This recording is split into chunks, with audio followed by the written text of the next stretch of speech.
గతంలో మనం చూసాం బీహార్ వెస్ట్ బెంగాల్లో ఈ రకమైనటువంటి ప్రాక్టీస్ చేసి దొంగదారిన ఎన్నుకోబడినటువంటి బీజేపీ ఇక్కడ కూడా అదే వైనాన్ని అవలంబించినట్టు కనబడతా ఉంది. విచిత్రం ఇది. మనకి ఈ రాష్ట్రంలో 3,38,26,24,448 ఓట్లుంటే ఇదివరకే తెలంగాణ రాష్ట్రంలో ఆబ్సెంటీస్ కానీ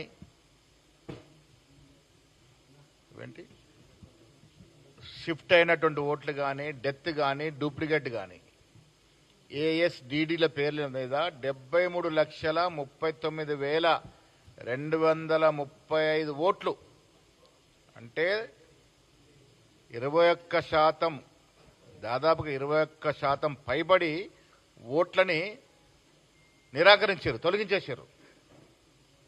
అంటే ఉన్న ఓట్లలో దాదాపు 22% ఓట్లు ఆల్రెడీ డిలీట్ చేశారు. ఇంకా అనుమానాస్పదంగా ఉన్న ఓట్ల సంఖ్య చూస్తే అసలు మతిపోతా ఉంది. 2002కి ఓటేసి ఉండాలి, ఆ పత్రాలు ఉండాలనే కండిషన్ పెట్టడం వల్ల 2008లో డీలిమిటేషన్ అయినప్పటికీ కాన్స్టిట్యూషన్లు మారినాయి, ఓటర్ లిస్టు మారింది, పౌరుల యొక్క స్థానాలు మారినాయి. ఇవన్నీ ఏవి పరిగణలోకి తీసుకోకుండా 2002 కండిషన్ పెట్టడం వల్ల చాలా మంది ఎన్యూమరేషన్ ఫామ్స్ ఇవ్వలేకపోతా ఉన్నారు. ఎంత నిర్దాక్షిణ్యంగా వ్యవహరిస్తుంది ఎలక్షన్ కమిషన్ అంటే దాదాపుగా 32,37,000 ఓట్లు అసలు మ్యాపే కాలేదని చూపిస్తా ఉంది. అనామలీస్ డౌట్ఫుల్ ఓట్లు 60,50,000 పైచెలుకు, 73,000 ఆల్రెడీ తీసేశారు, 21% తొలగించేశారు. దానికి అదనంగా 32,000 అన్మ్యాప్డ్ కింద 60,000 అనామలీస్ కింద చూపెట్టడం వల్ల ఈ 73,000 కలుపుకుంటే దాదాపు 1,66,27,000 ఓట్లు, 32 లక్షలు సారీ అన్మ్యాప్డ్ ఓటర్స్ 32,37,401. అనామలీస్ డౌట్ఫుల్గా ఉన్నాయి 60,50,918. వీళ్ళకి నోటీస్ ఇచ్చారు. ఈ 92 లక్షల వాళ్ళకి ఇప్పుడు నోటీస్ ఇచ్చారు. ఆ నోటీసులో సరైన ప్రమాణ పత్రాలు ఇవ్వకుండా ఇవి కూడా పోతాయి. ప్రమాణ పత్రాలు ఇవ్వాలంటే 2002కు లింక్ పెడతా ఉన్నారు. ఇదెంత అన్యాయం ఇది. భారతదేశంలో పుట్టిన పౌరుడు ఇప్పుడు ఎక్కడుంటే అక్కడ పోయి ఓటు నమోదు చేసుకోవాలి, కానీ అది లేకుండా ఇంత నిర్దాక్షిణ్యంగా ఓటు తీసేయడం అనేది ఏ ప్రజాస్వామ్యంలో మీరు సూచిస్తా ఉన్నారు?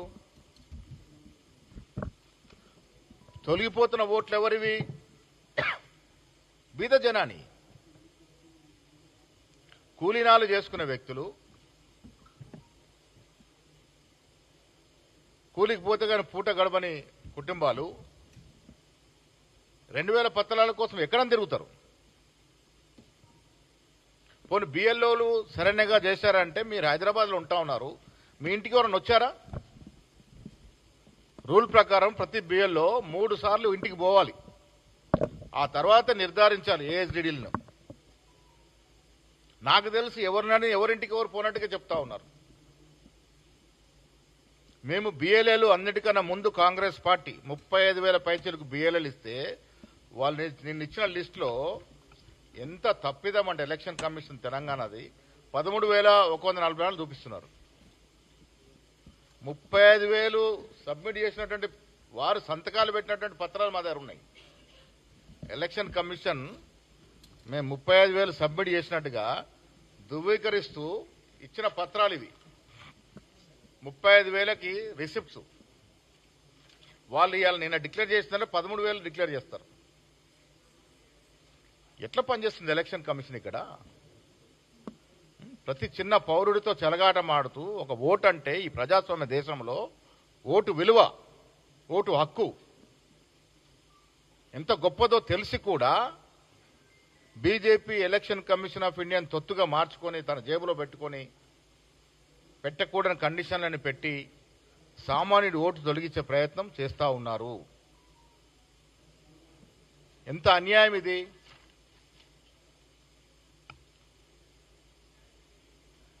2002కు సంబంధించి ఓటర్ వివరాలు లేదా వారి కుటుంబ సభ్యులకు సంబంధించి ప్రూఫ్ లేక ఎమ్యురేషన్ ఫామ్ సబ్మిట్ చేయలేదని ఈ ఓట్లను తొలగించినారు. పేద కుటుంబాలలో చాలా మంది ఓటర్లు 2002కు సంబంధించి వివరాలు వారి దగ్గర లేవు. ఏడికెళ్ళి తీసుకొస్తారు? భారతదేశంలో పుట్టి చాలాసార్లు ఓటేసి ఇప్పుడు వీలు పెట్టిన కండిషన్ వల్ల వారు ఓటు పోతే మరి మోడీ గారు ఏ ప్రజాస్వామ్యాన్ని కాపాడుతున్నారు? వారు ఏం మెసేజ్ ఇస్తా ఉన్నారు దేశానికి? మా డిమాండ్ అల్లా 2002కి సంబంధించి వివరాలు ఉన్నా లేకున్నా వారు భారతదేశంలో పుట్టినట్టు ప్రూఫ్ ఉండి వాడు ఈ దేశ పౌరుడైతే ఈ ఎంక్వైరీ చేసి వారికి సభ్యత్వం ఇవ్వాలి. ఎలక్షన్ కమిషన్ డిమాండ్ చేస్తా ఉన్నాం. 1,60,00,000 ఓటర్లు, ఈ 73, 32, 60 దాదాపు 1,60,00,000 ఓటర్లు.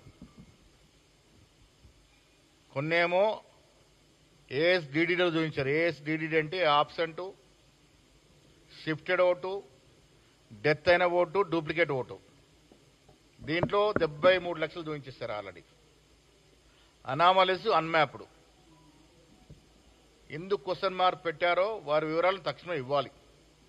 అట్లాగైనా కనీసం మా బిఎల్ఏలు పోయి వారికి కొంత సహకారం చేసి వారు తీసుకొచ్చే పత్రాలు ఇప్పించే విధంగా ప్రయత్నం చేసి వారిని మళ్ళీ ఓటర్గా నామోదు చేసుకునే ప్రయత్నం చేస్తారు. ఎలక్షన్ కమిషన్ ఆఫ్ ఇండియా అనేది స్వయం ప్రతిపత్తి కలిగిన సంస్థ. ఇలా బీజేపీ, సిబిఐ, ఈడీ లాగా ఇది కూడా ఒక జేబు సంస్థగా మారిపోయింది. ఎంత అన్యాయం ఇది! ఎవరిచ్చారు మీకు హక్కు? ఈ దేశంలో పుట్టినట్టు పౌరుడి యొక్క ఓటు తొలగించే హక్కు మీకు ఎవరిచ్చారు? ఏ రాజ్యాంగం ఇచ్చింది? ఇంత నిర్దాక్షిణ్యంగా అన్యాయంగా వివరిస్తే, ప్రజాస్వామ్యాన్ని ఈ రకంగా మీరు మంట కలిపితే ఎవరు దీనికి బాధ్యులు? కాంగ్రెస్ పార్టీ ప్రతి పౌరుడి ఓటు కాపాడాలని, ముఖ్యంగా పేదవాడు ఓటు అనేది చాలా ప్రామాణికం. వారి ఓట్లు ఇన్నిసార్లు ఓటేసి కూడా ఇవాళ వారి ఓటుని వారు కాపాడుకోలేని దుస్థితిలో ఉన్నారంటే ఎలక్షన్ కమిషన్ ఆఫ్ ఇండియా దీన్ని ఆలోచించాల్సిన అవసరం ఉన్నది. తెలంగాణలో ఇంకా సమయం పొడిగించాల్సిన అవసరం ఉన్నది. వీరు పత్రాలు ఎత్తుకోవడానికి, సరైన మా ఆధారాలు తీసుకురావడానికి సమయం పడుతుంది. కాబట్టి అన్యాయంగా వాళ్ళ ఓట్లు తీసేయకుండా వారికి అవకాశం ఇవ్వాల్సిన అవసరం ఉన్నది. ఇది ఆవశ్యకత. ఇది ప్రజాస్వామ్యము. ఈ ప్రజాస్వామ్యంలో ఈ దేశంలో పుట్టినటువంటి పౌరుడి యొక్క ఓటు కాలరాయడానికి లేదు. ఎలక్షన్ కమిషన్ ఆఫ్ ఇండియా దీనిలో పునరాలోచించి మళ్ళీ సమయం పొడిగించి ఈ డౌట్ఫుల్ ఓట్స్ అన్నీ కూడా రేపు ఇది వస్తుందో లేదో డౌట్ఫుల్ అంటే దాదాపు 92 లక్షల ఓట్లు ఇలా ప్రశ్నార్థకులు ఉన్నాయి, క్వశ్చన్ మార్కులు ఉన్నాయి. 73 ఆల్రెడీ పోయినాయి, చనిపోయినారు, డూప్లికేట్లు ఉన్నాయి, షిఫ్ట్ అయినాయి, ఆబ్సెంట్ ఉన్నారు, పోయినాయి. అదే 22% దాదాపుగా 21.70%. ఈ 92 లక్షల ఓట్లలోనన్నా అర్హత కలిగినట్టు ఓటుని కాపాడాల్సిన బాధ్యత మన మీద ఉందా లేదా?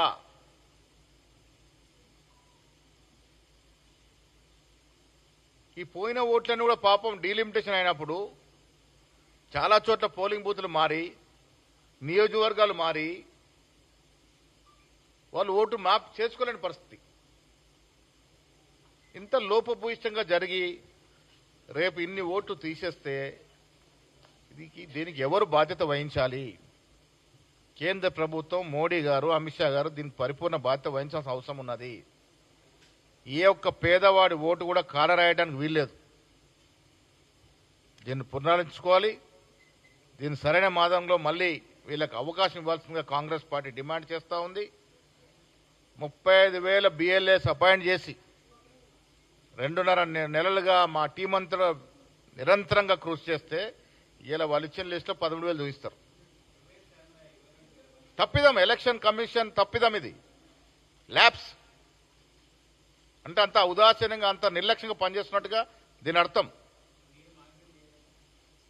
మా దగ్గర ప్రూఫ్ ఉంది వాళ్ళు ఇచ్చింది.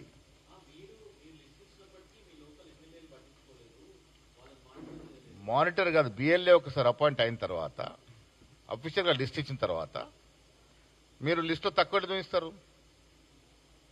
ఎవరు తప్పిదాం ఇది? నేను ఎలక్షన్ కమిషన్తో మాట్లాడాను, డీటెయిల్గా ఎంక్వైరీ చేసి ఎక్కడ లోపం జరిగింది, ఇది ఎలా మిస్ అయినాయి, ఇవి దాన్ని ఎంక్వైరీ చేయాల్సింది కూడా డిమాండ్ చేశాను. నేను ఇంత ఉదాసీనంగా పనిచేస్తే మంచిది కాదు. లక్షల ఓట్లు తీసేసి నిమ్మకు నీరు కప్పినట్టుగా ఉంటే ఏం ప్రజాస్వామ్యం ఇది?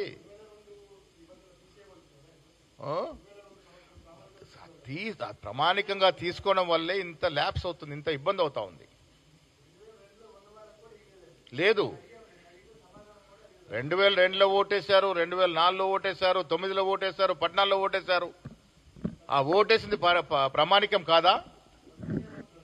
ఆ కండిషన్ లేకుంటే ఎవరు పౌరుడు అయితే వాడిని ఓటు పెట్టుకుంటే మంచిది. కనీసం ఈ 92 లక్షలు మెజారిటీ ఓట్లన్నా జత చేసే అవకాశం ఉంటుంది. అన్యాయంగా ఒక ఓటు తీసేస్తానంటే ఇది ఎక్కడి న్యాయం ప్రజాస్వామ్యంలో?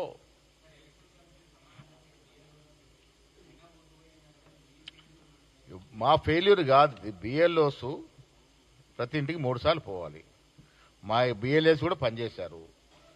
కానీ కండిషన్లు ఎంత కష్టతరంగా ఉన్నాయంటే, ఒక బీదవాడు ఎక్కడో దిల్సుఖ్ నగర్లో కూలి చేసుకుంటాడు, వాడు అవసరరీత్యా అటు పోయాడు, కూకటిపల్లి పోయాడు, ఓటు షిఫ్ట్ అయిపోయింది.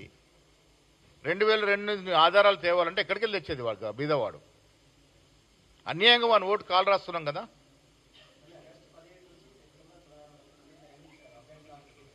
ఆ అభ్యంతరాలతోనే అభ్యంతరం కింద పెట్టిన ఓట్లే 92 లక్షలు డౌట్ఫుల్ ఓట్స్, క్వశ్చన్ మార్క్ పెట్టినాయి. వీళ్ళు ఇప్పుడు సరైన ఆధారాలతో మళ్ళీ ఎలక్షన్ కమిషన్కి పోవాలి. ఆ ఆధారంలో మెయిన్ డ్రాబ్యాక్ ఏడొస్తుందంటే 2002 ప్రమాణపత్రం, అది తీసేలా అంటా ఉన్నాం. ఆనాడు మా రాజీవ్ గాంధీ గారు 18 ఏళ్ళకే ఓటు హక్కు ఇచ్చాడు. ఎందుకు ఇచ్చాడు? ఓటు అనేది ఒక ప్రామాణికమైనటువంటి పత్రం. యువతరం ఈ దేశ నిర్మాణంలో భాగస్వామ్యం కేవాలని ఓటిస్తే ఈనాడు మోడీ గారేమో ఆ ఓటు తొలగిస్తా ఉన్నారు.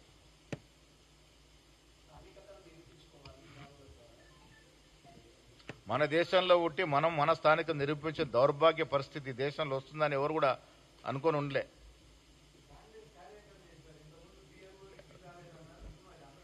అందుకే కేంద్ర ఏఐసి నుంచి ఇప్పటి వరకు దీని మీద ఇంత అప్రమత్తంగా ఉండి చేస్తే కూడా ఈ ల్యాబ్స్ వల్ల ఇంత నష్టం జరిగింది.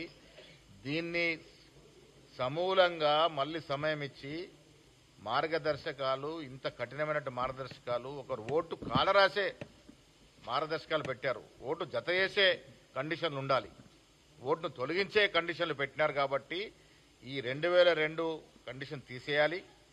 ఈ దేశంలో పుట్టిన ప్రతి పౌరుడికి ఓటు ఉండాలి. ఆ దశగా కేంద్ర ప్రభుత్వం, ఎలక్షన్ కమిషన్ ఆఫ్ ఇండియా ప్రవర్తించాలని మా కోరిక. తర్వాత అది మాట్లాడాము ఆల్రెడీ. ఇది రాహుల్ గాంధీ గారు, రాజీవ్ గాంధీ గారు 18 ఏళ్ళకే ఓటు హక్కిచ్చి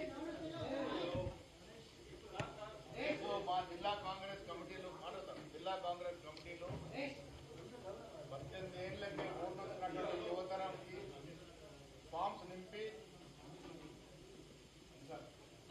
రాజీవ్ గాంధీ గారికి నివాళులు అర్పించడమే కాకుండా వారు ఇచ్చినటువంటి భారతమైనటువంటి ఓటు హక్కుని మరొకసారి స్మరించుకుంటూ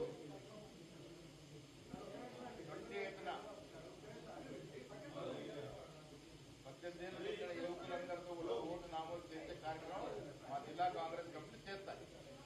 థ్యాంక్ యూ. వచ్చారు మెగారెడ్డి గారు, వినబడుతుందా? మెగారెడ్డి గారు వారి అనుచరులతో వచ్చి వారు ఇవ్వాల్సిన రిప్రజెంటేషన్ ఇచ్చాము. చెన్నారెడ్డి గారు మాట్లాడిన క్లిప్పింగ్స్ కూడా తెప్పించుకున్నాము. చెన్నారెడ్డి గారు చాలా సీనియర్ మోస్ట్ కాంగ్రెస్ నాయకులు. యువజన కాంగ్రెస్ అధ్యక్షుడు మొదలుకొని మంత్రిగా, ఇవాళ ప్లానింగ్ బోర్డు చైర్మన్గా రకరకాల పదవులు అనుభవించినారు. ఇప్పుడు పదవిలో ఉన్నారు కూడా. సీనియర్ మోస్ట్ నాయకుడికి అన్ని రకాల గౌరవం ఇస్తా ఉన్నాం కూడా. వారు మాట్లాడింది నిశ్చితంగా పరిశీలించిన తర్వాత ఆ విషయాన్ని అంతా కూడా ఏఎస్కి చేరవేసి తదుపరి ఏం జరుగుతుందో తర్వాత చెప్తాం మీకు. సరే, మెగారెడ్డి ఇవ్వాల్సినటువంటి ఆరోపణ వారు ఇచ్చినారు. చెన్నారెడ్డి గారు ఇవ్వాల్సినటువంటి సమాచారం చెన్నారెడ్డి గారు కూడా తీసుకున్న తర్వాత దీన్ని సునిశ్చితమైన విషయం కాబట్టి దీన్ని డీటెయిల్గా పరిశీలించిన తర్వాత మళ్ళీ మాట్లాడతాం. అందుకే ఇప్పుడు పరిశీలించిన తర్వాత దానికి ఒక కమిటీ ఉంది. ఆ కమిటీ దీన్ని లోతుగా అధ్యయనం చేస్తుంది. చేసిన తర్వాత తదుపరి ఏముంటుందో మీకు చెప్తాం.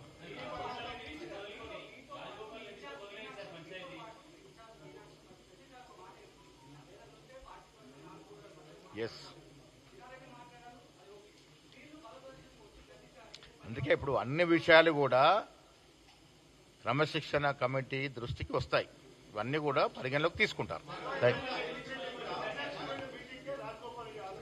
రాజగోపాల్ రెడ్డి అంశము, అనిరుద్ధ్ రెడ్డి అంశము, చిన్నారెడ్డి గారి అంశము, ఇవాళ మెగారెడ్డి గారు ఇచ్చిన కాంప్లైంట్ అంశం కూడా అన్ని విషయాలు కూడా క్రమశిక్షణ కమిటీ పరిశీలిస్తుంది. Thank you.